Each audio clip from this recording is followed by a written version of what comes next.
here we go. I'm going to read you Exodus 33 verses 1 through 6. Then the Lord said to Moses, leave this place, you and the people you brought up out of Egypt. Go to the land I promised an oath to Abraham, Isaac, and Jacob, saying, I will give it to your descendants. I will send an angel before you and drive out the Canaanites, the Amorites, the Hittites, Perizzites, Hivites, and Jebusites. Go up to the land flowing with milk and honey. But I will not go with you because you are a stiff-necked people, and I might destroy you on the way.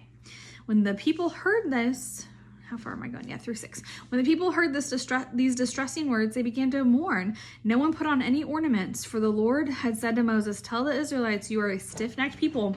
If I were to go with you for even a moment, then I might destroy you. Now take off your ornaments, and I will decide what to do with you. So the Israelites stripped off their ornaments at Mount Horeb.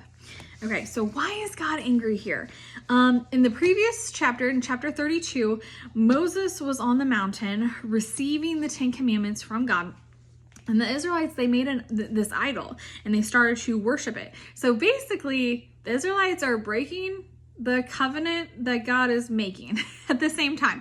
So Moses is up on the mountain receiving the 10 commandments, receiving the law that is going to govern all of Israelite behavior, and down in the camp, the Israelites are making an idol and worshiping a false god. So these people have seen God's wonders in Egypt. They walked through dry ground in the middle of the sea. Zach put it so well a few weeks ago, and he said, basically, so Moses is gone for a couple weeks, and the Israelites lose their ever-loving minds and create an idol. So that's our background. That's 32. We are in 33. So God's angry because they worshiped an idol. He's already made it clear that this is wrong. This is illegitimate worship. And similar to how if we have an illegitimate relationship, it wrecks our lives. Illegitimate worship can wreck our souls, right? We were created to serve one creator, the one true maker of heaven and earth. We were not created to worship other people or objects or anything in the material universe. Okay, so now I'm going to read you Exodus chapter 33, 7 through 10. Now Moses used to take a tent and pitch it outside the camp some distance away, calling it the tent of meeting. Anyone inquiring of the Lord would go to the tent of meeting outside the camp.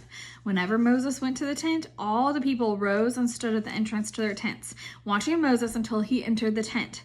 As Moses went into the tent, then the pillar of cloud would come down and stay at the entrance while the Lord spoke with Moses. Whenever the people saw the pillar of cloud standing at the entrance of the tent, they all stood and worshipped, each at the entrance to their tent. The Lord would speak to Moses face to face as one speaks to a friend. Then Moses would return to camp, but his young aide Joshua, son of Nun, did not leave the tent.